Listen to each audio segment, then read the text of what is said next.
शेतकरी बांधवांनो, आता शेतीसाठी वीज बिलाची चिंताच संपली। कारण सरकार फक्त 5% रक्कम घेऊन तुम्हाला सौर पंप देणार आहे आणि तो पंप चालेल फक्त सूर्याच्या उजेडावर। बाकी सरकारच पाहणार आहे। आता या योजनेची ओळख काय आहे? मुख्यमंत्री सौर कृषी पंप योजना महाराष्ट्रात काही वर्षांपासून सुरू आहे।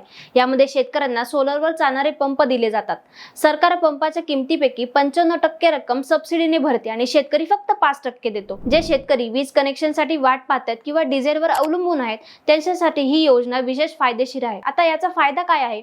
विजेच्या बिलातून पूर्ण सुटका होते। पंप सौर ऊर्जेवर चालतो। डिझेलचा खर्च कमी आणि त्रास वाचतो, म्हणजेच पर्यावरण पूरक सिंचन आहे। दिवसा हवा तेव्हा पाणी देता येतं आणि लोड शेडिंगची अडचण नाही। पंपाचा देखभाल खर्च कमी आहे। दीर्घकाळ टिकणारा आणि किफायतशीर उपाय आहे। आता याची पात्रता नक्की काय आहे? महाराष्ट्रातील कुठल्याही भागातील शेतकरी अर्ज करू शकतो। विजेचं कनेक्शन नसलेल्यांना किंवा जिथं कनेक्शन मिळायला हवं तिथे अशांना प्राधान्य दिले जातं। सिंचनासाठी पाण्याचा स्रोत आवश्यक आहे। आता यासाठी अर्ज कसा करायचा? महावितरणच्या सौर पंप योजनेच्या वेबसाईटवर जा, ऑनलाईन अर्ज भरा आणि आधार, सातबारा, फोटो अशी कागदपत्र अपलोड करा।